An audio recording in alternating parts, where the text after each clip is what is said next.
Primeiro livro de Samuel, capítulo 17, do verso 31 ao verso 40, diz assim o texto da palavra de Deus. Ouvidas as palavras que Davi falara, anunciaram-nas a Saul, que mandou chamá-lo. Davi disse a Saul: não desfaleça o coração de ninguém por causa dele.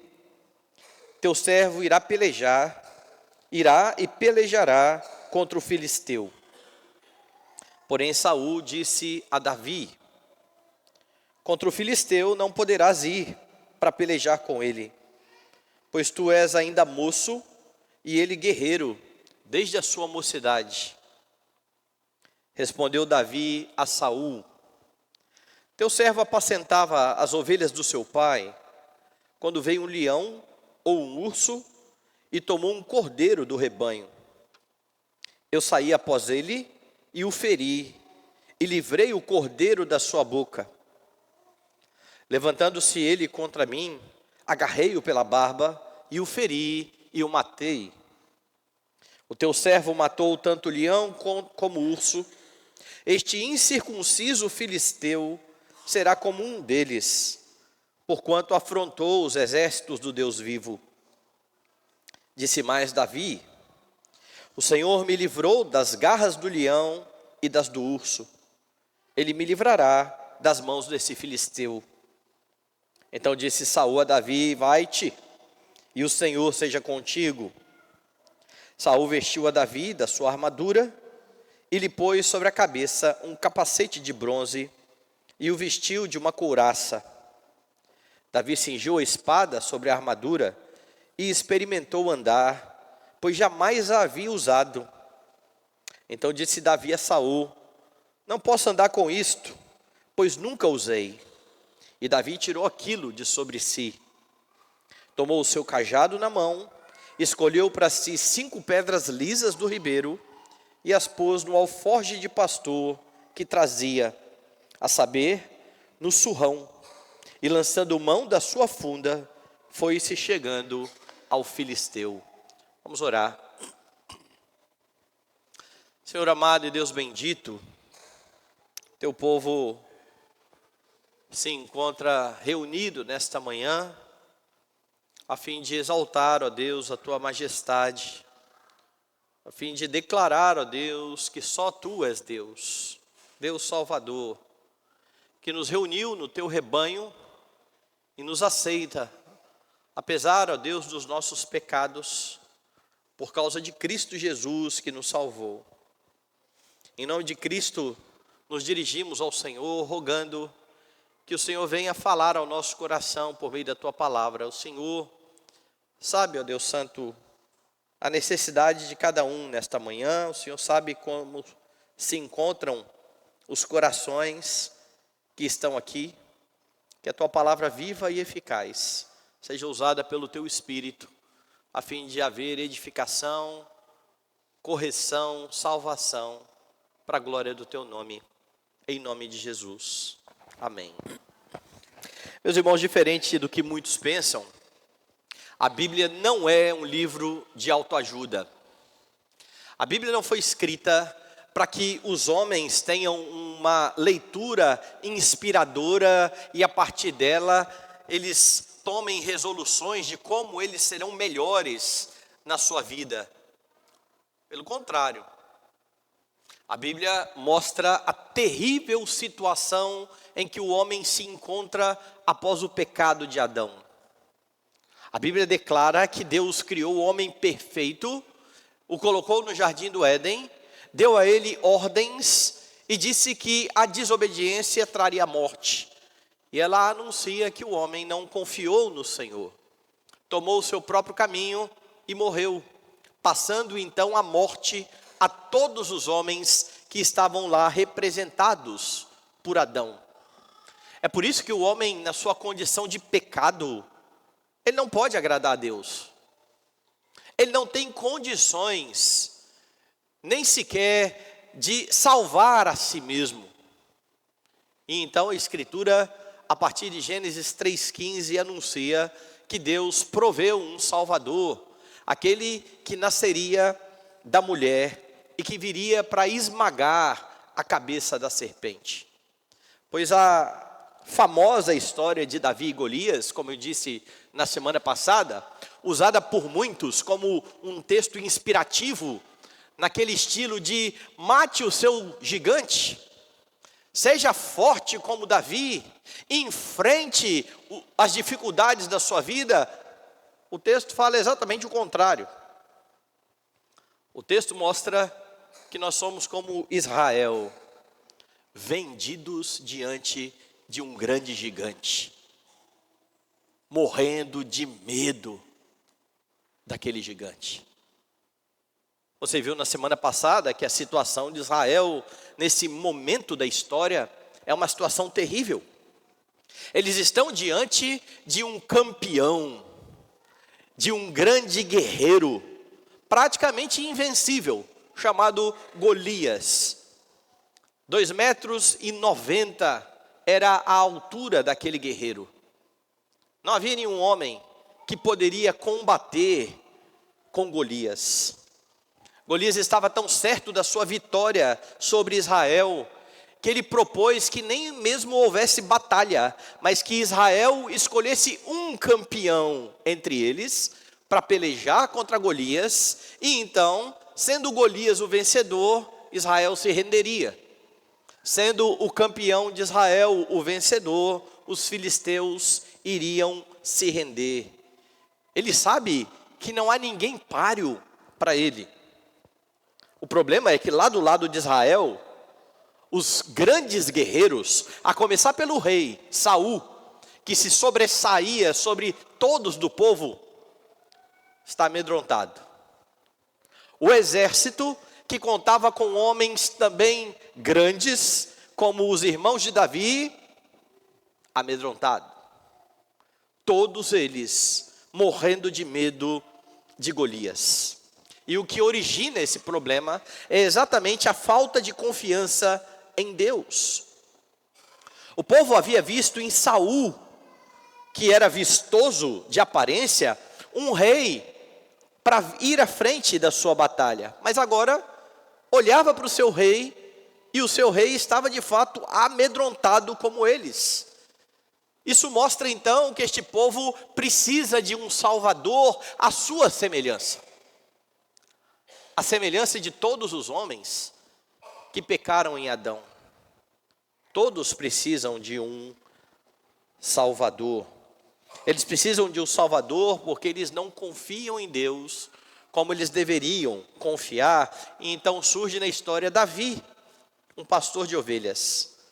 E Davi então faz um questionamento, veja aí o versículo 26, a parte B. Quem é, pois, este incircunciso filisteu para afrontar o exército do Deus vivo? O questionamento de Davi tem por base a sua fé. Nós somos o povo de Deus. Nós somos o povo que recebeu a circuncisão. Este homem é um incircunciso. Este homem não faz parte do povo de Deus. Quem ele pensa que é para afrontar a Deus? Então, enquanto o rei e o exército estão morrendo de medo de Golias, Davi olha para o gigante e diz: não tem condição dele ganhar. Ele está afrontando o exército do Senhor. E o que se segue, o texto que eu li nesta manhã, vai mostrar exatamente a conversa que Davi tem com Saul. Porque Saul está amedrontado e ele então toma notícia de que há um rapaz que apareceu no meio do exército falando que iria derrotar o gigante. Saul vai chamar Davi para uma conversa antes da grande batalha. A partir dessa conversa, você então entende que você tem um grande Salvador. A conversa entre Davi e Saul mostra exatamente isso. Você tem um grande Salvador. O texto mostra que você tem um grande Salvador que foi visto com desconfiança. Dê uma olhada no que vai acontecer agora. O cenário eu já pintei aqui. Todos estão amedrontados. Davi se apresenta dizendo: quem esse gigante pensa que é? Quem este filisteu incircunciso pensa que é? E então as suas palavras chegam até Saul. Dê uma olhada no verso 31. Ouvidas as palavras que Davi falara, anunciaram-nas a Saul, que mandou chamá-lo. Davi se apresenta tão confiante que os homens dizem a Saul: olha, tem um rapaz lá que acha que pode matar o gigante. E o rei então trata de chamar a Davi.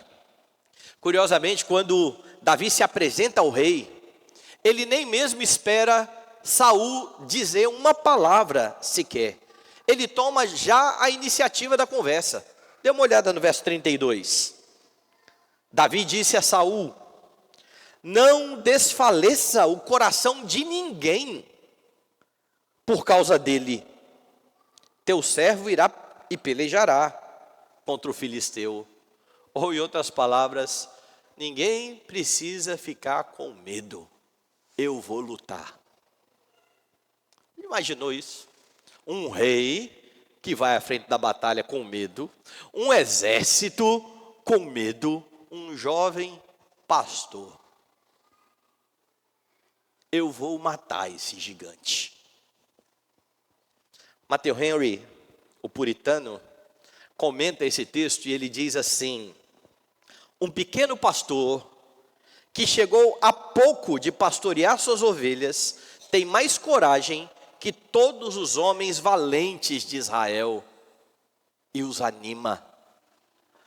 Davi traz palavras de esperança. Davi traz uma boa notícia.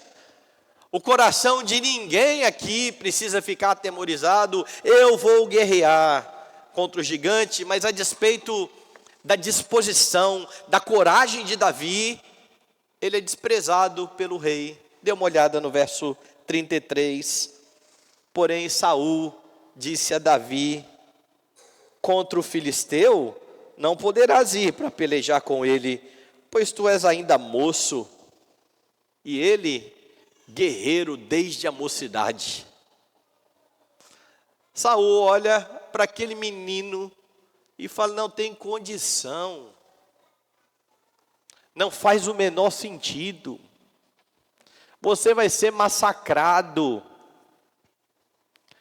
Não dá para um moço que não tem experiência com guerra enfrentar um guerreiro que vem desde a sua mocidade sendo treinado para isso. Golias é uma máquina de matar. Ele é um guerreiro pronto a trucidar os seus inimigos. O que pode fazer um pastor diante dele? Então Davi olha para aquele moço corajoso e diz: você não tem chance, você vai ser morto. Saul, ele anda, ou ele vive por aquilo que ele vê. E o que ele está vendo? Um pastorzinho. Davi anda pela fé.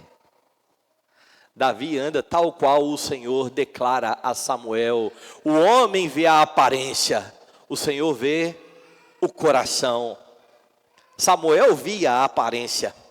Samuel chegou na casa de Davi, olhou para o seu irmão grande, vistoso, e disse: esse vai ser o rei. E Deus disse: não, vai ser aquele outro ali. E agora Saul comete o mesmo erro. Ele olha e julga pela aparência. A desconfiança, meus irmãos, colocada sobre Davi, lembra bastante aquilo que vai ocorrer lá no Novo Testamento. E eu peço que você abra a sua Bíblia em Mateus capítulo 13. Em Mateus capítulo 13, você tem assim no verso de número 53. Tendo Jesus proferido estas parábolas, retirou-se dali, e chegando à sua terra, ensinava-os na sinagoga, de tal sorte que se maravilhavam e diziam: de onde lhe vem esta sabedoria e estes poderes miraculosos? Não é este o filho do carpinteiro? Preste atenção nas palavras. Jesus vem, ele vem ensinando, ele faz milagres, e os homens olham para ele e falam assim: é o filho do carpinteiro. A gente conhece este homem. Não se chama sua mãe Maria e seus irmãos Tiago, José, Simão e Judas? Não vivem entre nós todas as suas irmãs? De onde lhe vem, pois, tudo isso? E escandalizavam-se nele. Jesus, porém, lhes disse: não há profeta sem honra, senão na sua terra e na sua casa. E não fez ali muitos milagres por causa da incredulidade deles. Dê uma olhada em João capítulo 6. Em João capítulo 6 é o momento em que Jesus faz o seu discurso falando acerca dele mesmo como o pão que alimenta os homens, o pão da vida. E lá no verso de número 41, o resultado do discurso de Jesus é esse: murmuravam, pois, dele os judeus, porque dissera: eu sou o pão que desceu do céu. E diziam: não é este Jesus, o filho de José? Acaso não lhe conhecemos o pai e a mãe? Como, pois, agora diz: desci do céu? Que conversa é essa? Nós conhecemos este homem. Lá no capítulo 1 de João, há um texto ainda mais interessante acerca deste aspecto. Jesus está convocando os seus discípulos, e numa das conversas entre os seus discípulos, o diálogo é o seguinte, veja o verso 45. Filipe encontrou Natanael e disse-lhe: achamos aquele de quem Moisés escreveu na lei, e a quem se referiram os profetas, Jesus o Nazareno, filho de José. Perguntou Natanael: de Nazaré pode sair alguma coisa boa? Você percebe a semelhança? Davi se apresenta para a batalha e Saul olha assim: mas não tem condição. Você é um moço, você é um menino, você não dá conta. Jesus se apresenta em seu ministério, os homens estão cheios de desconfiança. Eu conheço, ele é filho do carpinteiro, o que ele poderia fazer? Que você tem um grande Salvador é algo que a Escritura afirma de forma muito categórica. A questão é o quanto você confia nele. O quanto você confia em Jesus Cristo. Porque Davi se apresenta como alguém para a batalha, Saul não dá crédito. Cristo se apresentou para vencer a morte. O que você pensa sobre ele? Como é que você olha para o Senhor Jesus Cristo? Curiosamente, Saul foi convidado por Davi a manter o seu coração firme. Não precisa ter o coração atemorizado, eu vou ganhar a luta. Davi não confia, o seu coração permanece angustiado. Saul não confia, o seu coração permanece angustiado. E muitos crentes, meus irmãos, dizem confiar em Jesus para a salvação, mas parecem duvidar dele para as questões do dia a dia. Eu creio em Jesus, eu vou para o céu, mas diante de problemas muito menores do que esses da vida, ficam desesperados.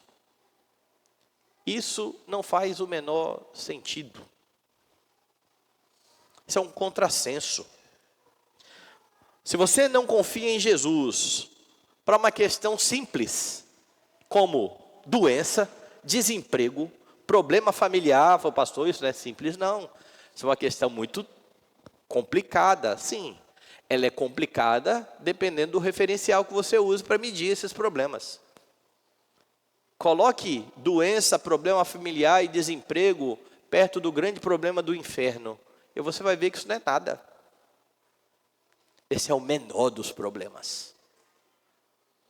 O maior dos problemas é o dia em que o homem se deparará com um Deus Santo e tiver que prestar contas a Ele. Esse é um grande problema.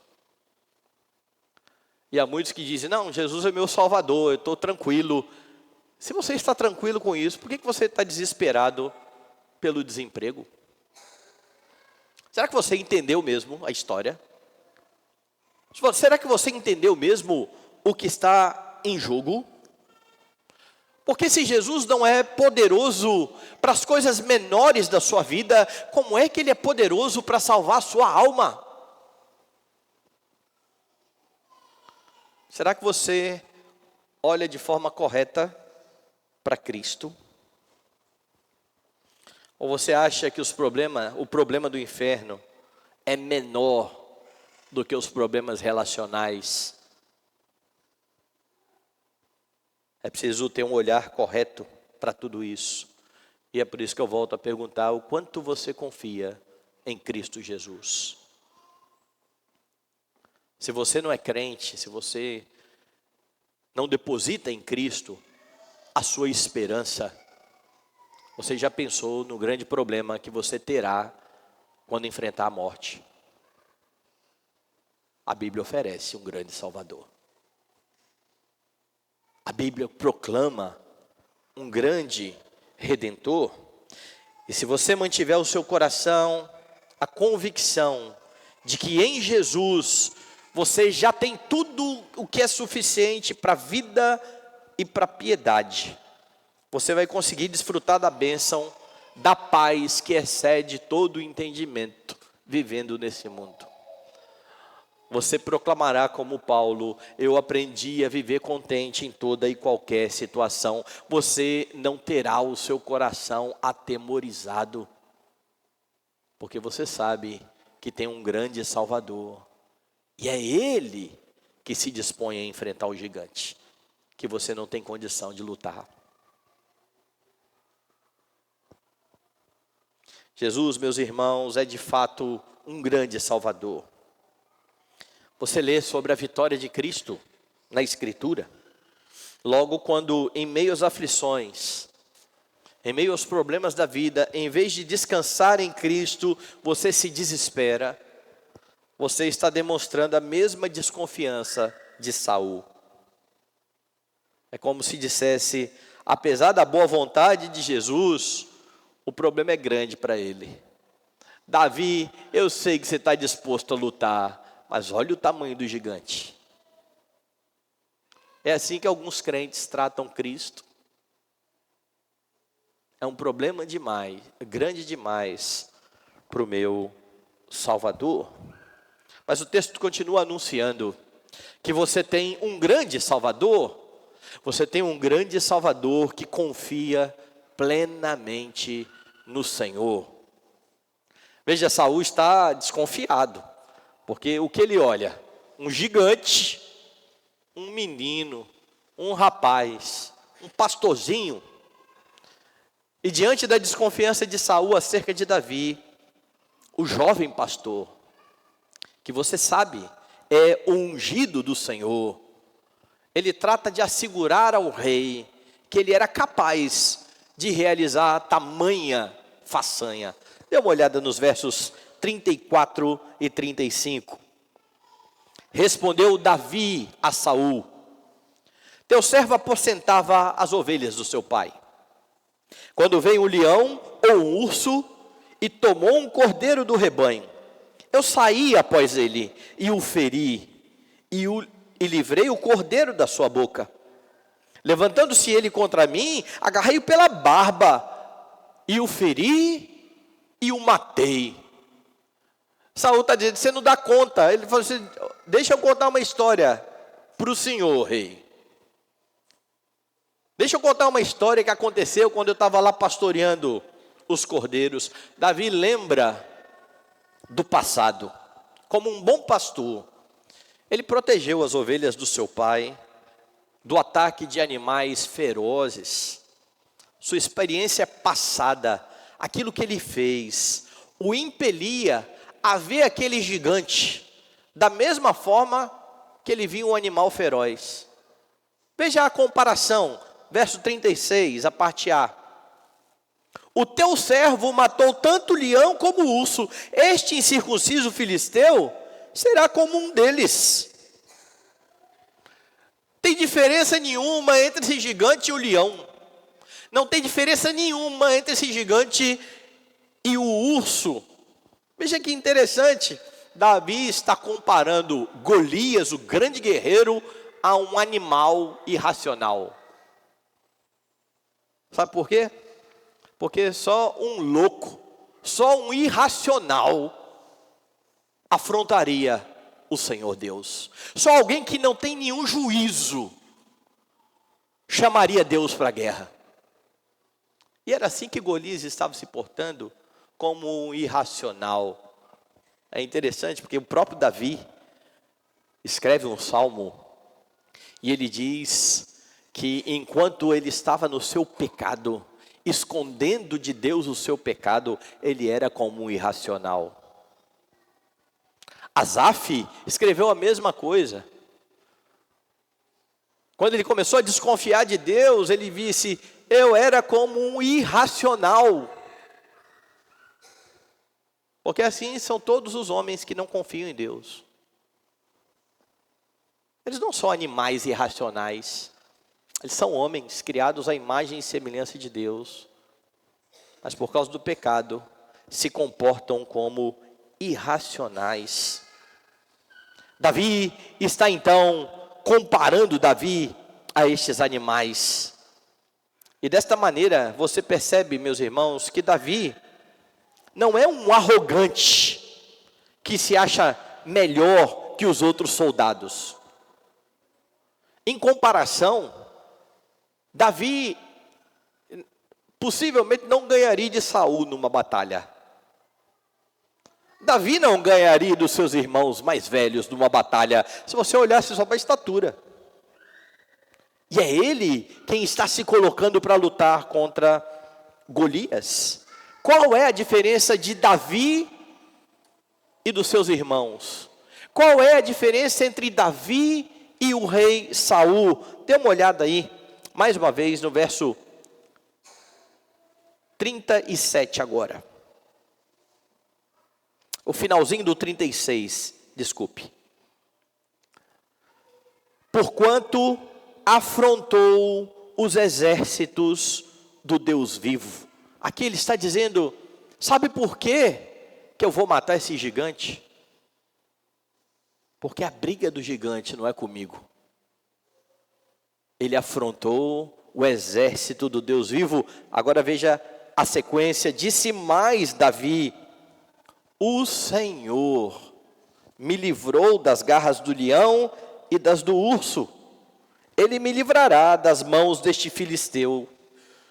Então disse Saul a Davi: vai-te, e o Senhor seja contigo. Davi está dizendo: olha, eu vou matar esse gigante. Sabe por quê? Porque Deus vai fazer isso. Davi não confia na sua habilidade como pastor. Davi não está aqui cantando vitória, dizendo: eu já matei leão e eu já matei urso. Ele está dizendo: o Senhor já me livrou de um leão, e o Senhor já me livrou de um urso, e o Senhor vai me livrar desse filisteu.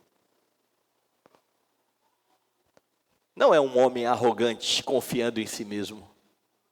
É um homem que tem o seu coração totalmente firmado no Senhor. Ele sabe quem é que batalha por ele. E ele confia plenamente no Senhor Deus, o Deus do pacto. O Deus que estabeleceu uma aliança com Israel. Um incircunciso não irá ganhar essa batalha. Fazendo um paralelo, você percebe esta mesma confiança no Senhor Jesus Cristo. Abra sua Bíblia no Salmo 16. Foi o salmo que nós lemos aqui durante a liturgia. Salmo 16, se você olhar já para o título dele, você perceberá que é um salmo escrito por Davi. Hino de Davi. E o que Davi está declarando neste salmo? Veja os versos 1 e 2. Guarda-me, ó Deus, porque em ti me refugio.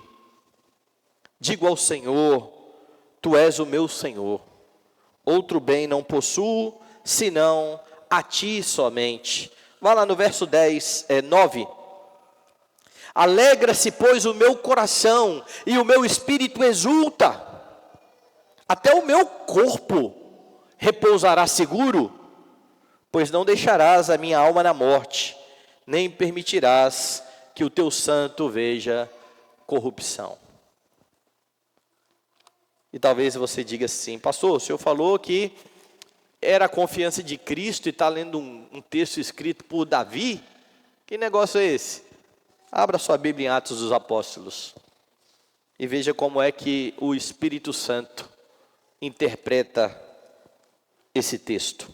Atos capítulo 2, e você sabe que em Atos 2, Pedro está pregando. E no sermão de Pedro, ele cita vários textos do Antigo Testamento. A partir do verso 22, Pedro diz assim no seu sermão: varões israelitas, atendei a estas palavras.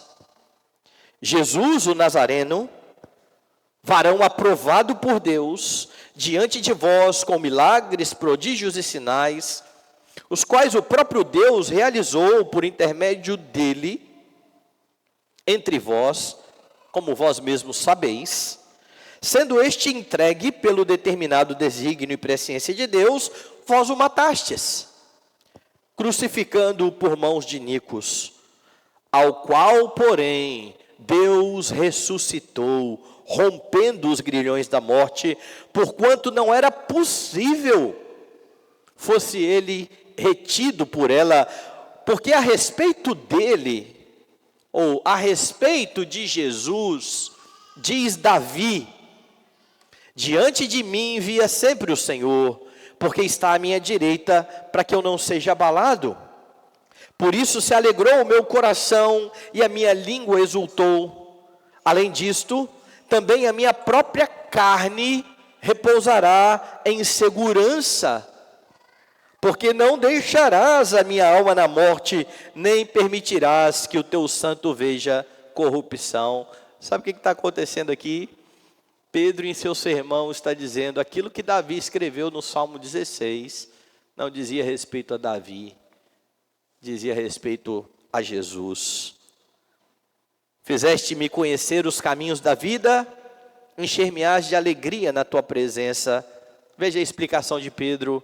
Irmãos, seja-me permitido dizer-vos claramente a respeito do patriarca Davi, que ele morreu e foi sepultado, e o seu túmulo permanece entre nós até hoje. Está entendendo o argumento de Pedro? Davi disse que Deus não deixaria o seu corpo ver corrupção, mas você sabe onde está o túmulo de Davi? Ele está morto. Sendo, pois, profeta, ou Davi sendo, pois, profeta, e sabendo que Deus lhe havia jurado que um dos seus descendentes se assentaria no trono, prevendo isto, referiu-se à ressurreição de Cristo, que nem foi deixado na morte, nem o seu corpo experimentou corrupção.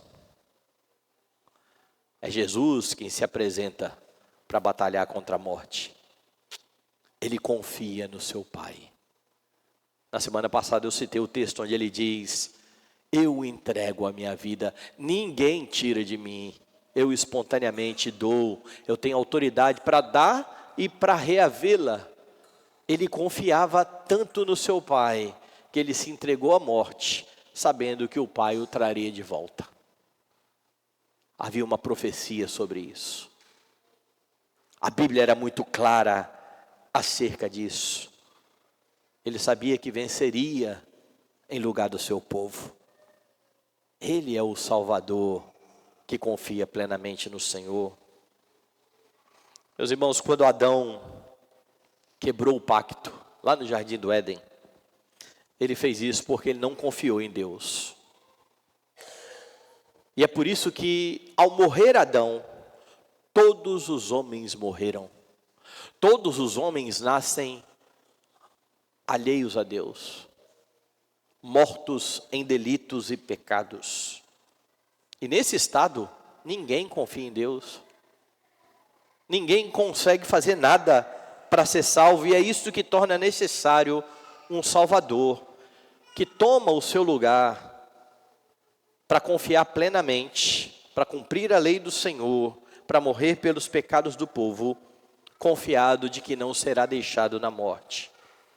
E agora a confiança de Cristo é atribuída, é dada a todos os que confiam nele. E se você não tem coragem de vencer gigantes, e é verdade, você não tem, Cristo vence por você. Você precisa confiar nele. Você precisa olhar com fé para ele, tendo um novo coração dado por Cristo.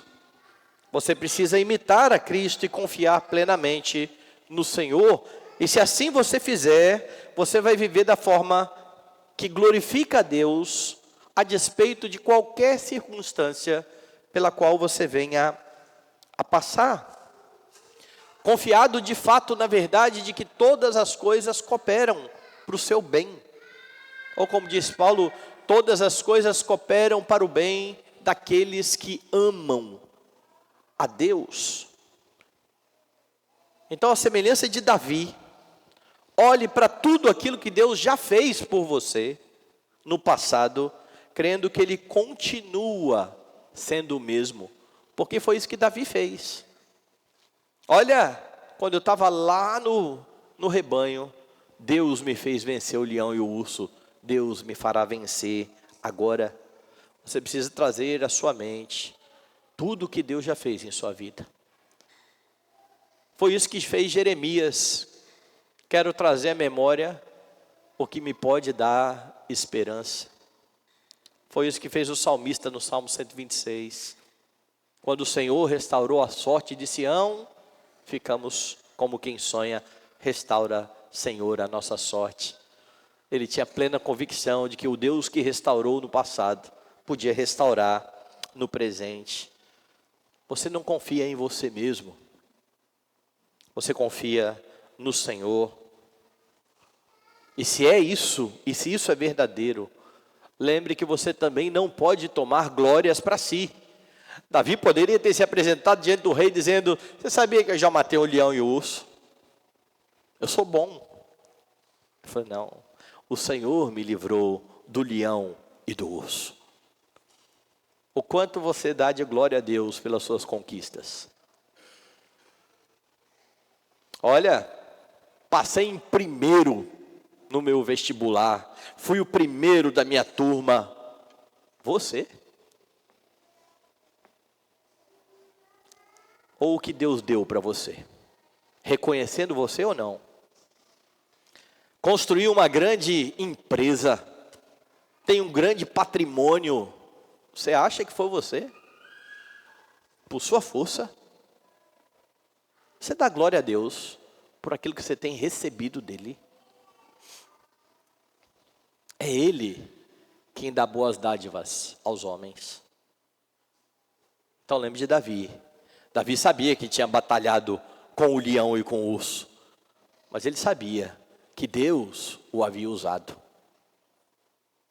Você tem um Salvador que confia plenamente no Senhor. Por último, você tem um Salvador que não luta conforme este mundo.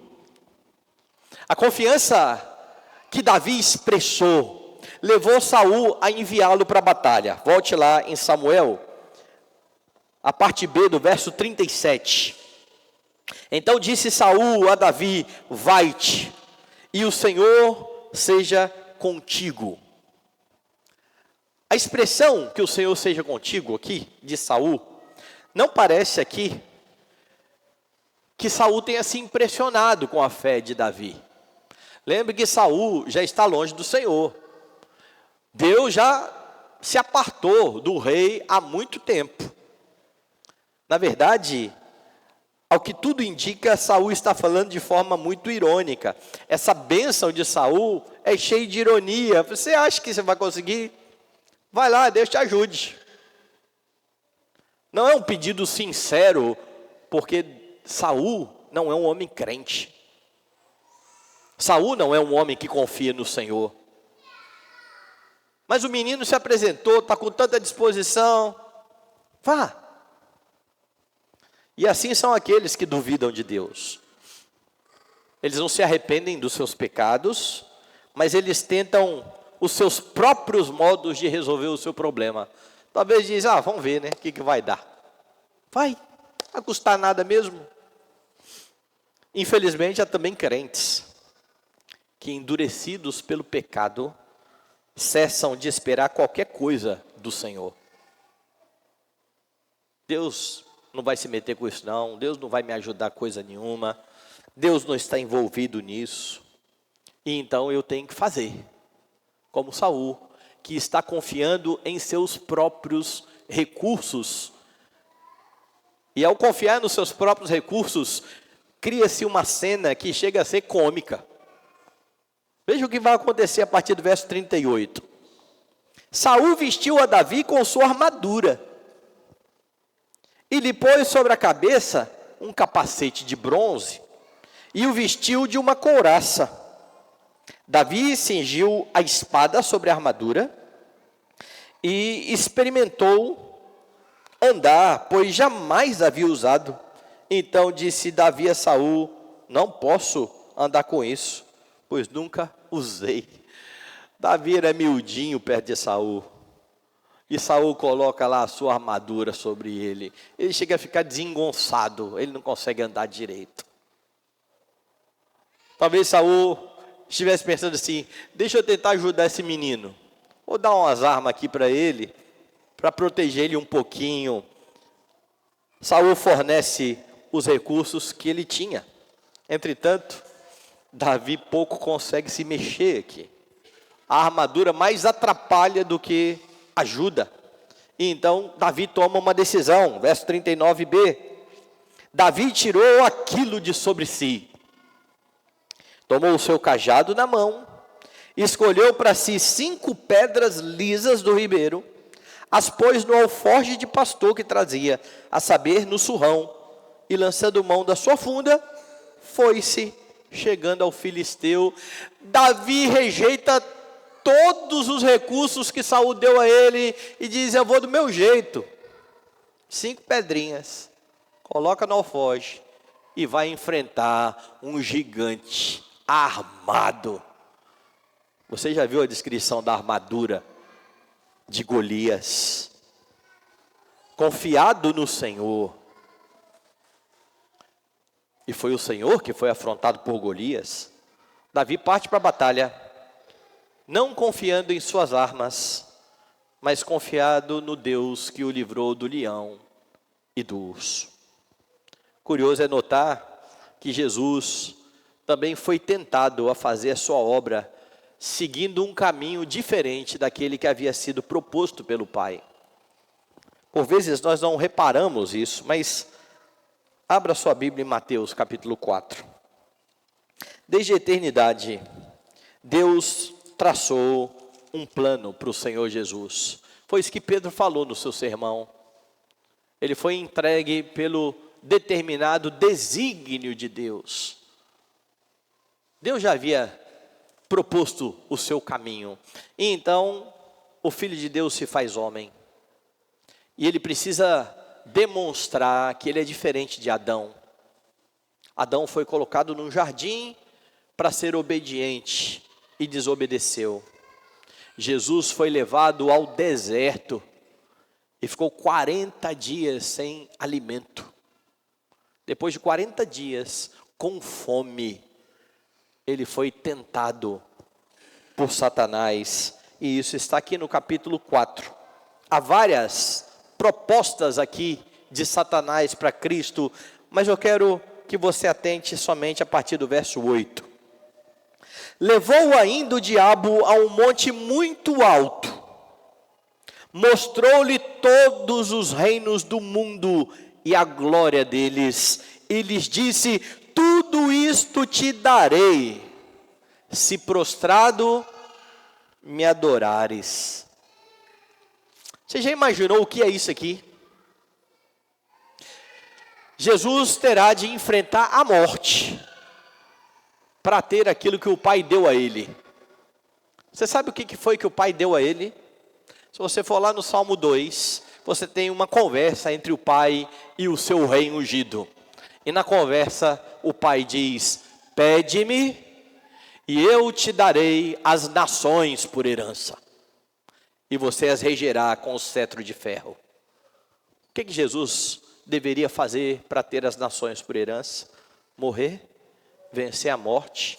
E foi depois disso que ele disse aos discípulos: toda autoridade me foi dada no céu e na terra, ide pelo mundo, ide pelas nações, batizando em nome do Pai, do Filho e do Espírito Santo. O Pai me deu essas nações. Pois Satanás está propondo um caminho mais fácil. Olhe os reinos do mundo, olhe as nações, eu dou para você. É só você se prostrar diante de mim. Você não precisa de cruz, você não precisa morrer, você não precisa fazer mais nada.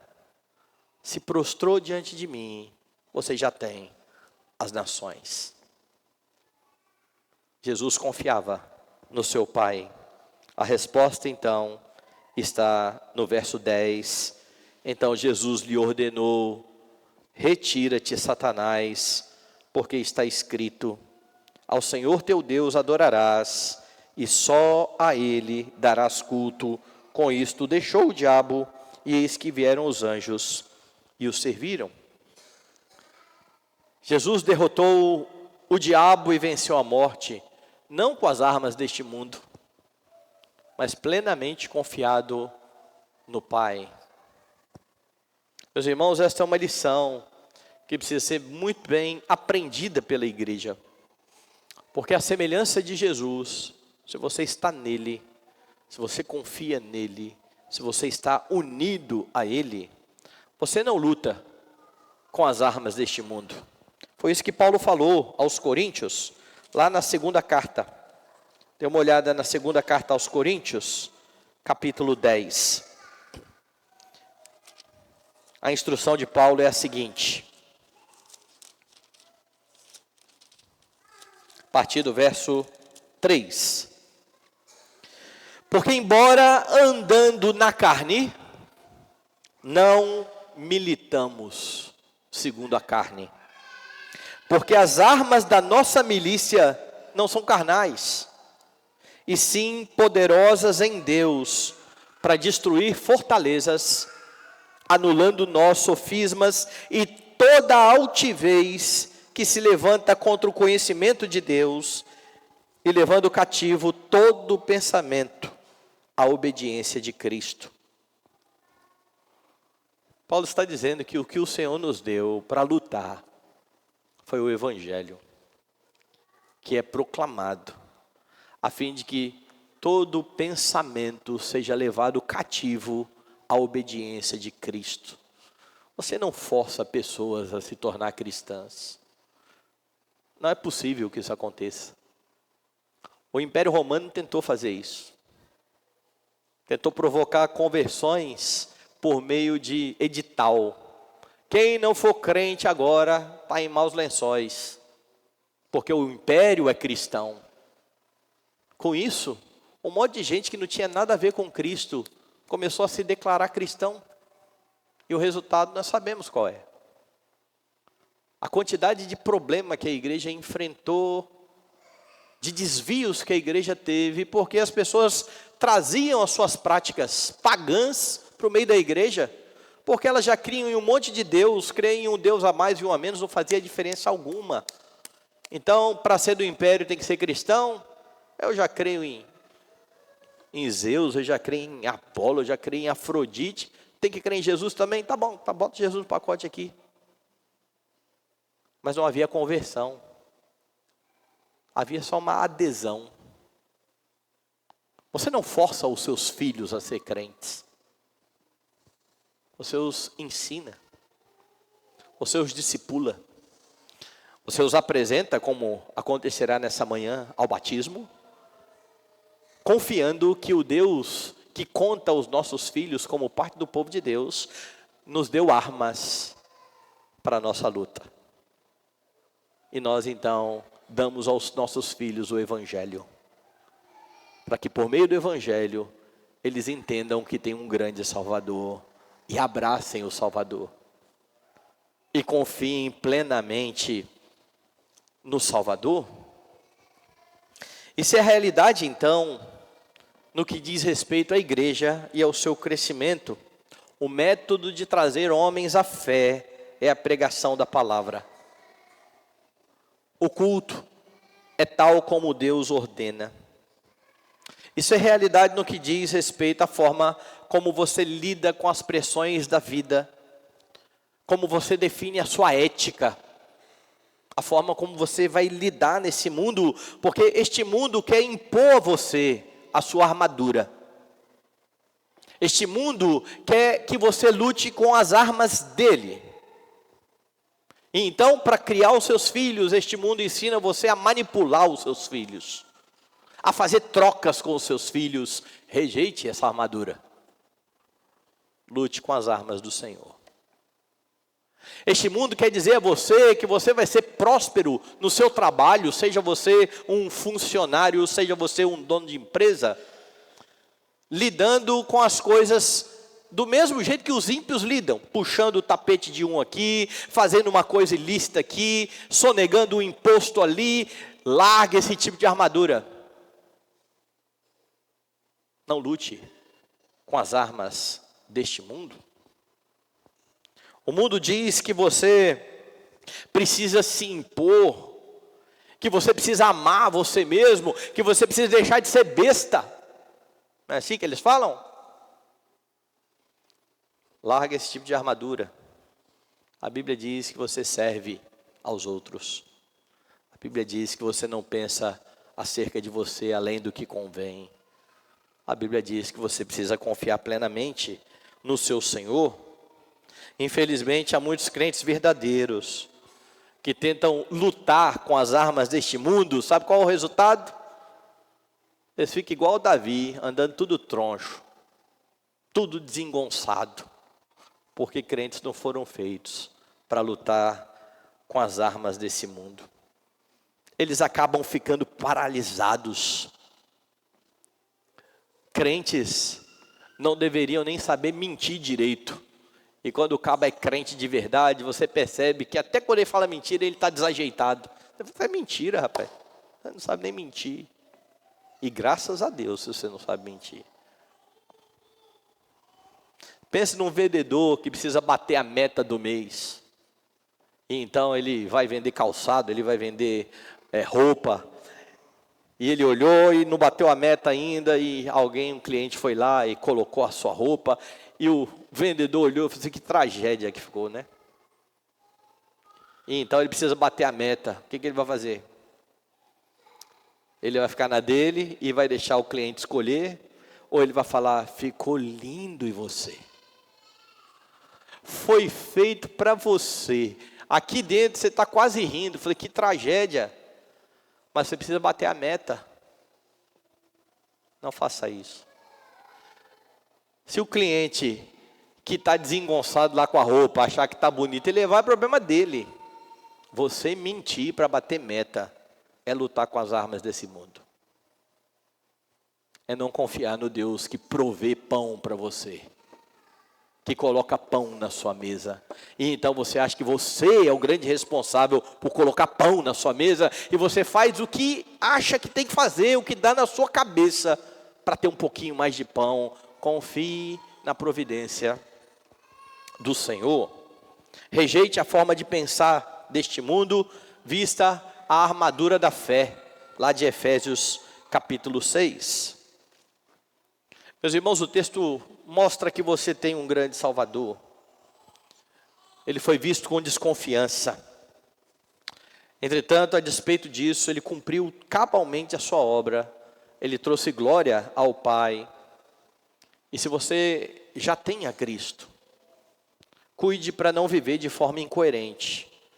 dizendo que você crê em Jesus para a salvação, mas vivendo triste, ansioso, angustiado, desesperado, diante dos problemas da vida. Confie no Deus que disse que quem crê nele, ainda que morra, viverá. Você tem um grande Salvador que confia plenamente no Senhor. Jesus confiou no Pai, foi obediente até a morte, e morte de cruz, a fim de você agora, resgatado por Ele, possa viver na mesma confiança. Você imita o seu Senhor. Você tem um grande Salvador que não luta conforme este mundo. Então, ao confiar em Jesus, que venceu a tentação de tomar um caminho diferente daquele que foi proposto pelo Pai, você também terá condição de rejeitar as armas desse mundo. Porque todo dia, este mundo colocará diante de você a sua armadura. Cabe a você fazer como Davi. Eu não vou usar isso não. Eu não vou vestir isso não. Você tem um grande Salvador. E unido a Ele, e crescendo no conhecimento dEle, você poderá viver nesse mundo do modo digno do Evangelho, a fim de trazer glória àquele que lutou a sua guerra. Aquele que lutou em seu lugar. Aquele que venceu uma batalha que você não teria condições de vencer. É Ele quem dá a você confiança. Uma confiança que aqueles que estão longe dEle não têm. É Ele que demonstra que não há razões para duvidar do Pai. É Ele que concede a você a sua própria mente, a mente de Cristo, para que você tenha uma visão correta deste mundo e possa cumprir o seu chamado com fidelidade. Se você está aqui nesta manhã e não conhece a Cristo, abra a Escritura e peça a Deus que mostre a você o grande Salvador, que é Cristo Jesus.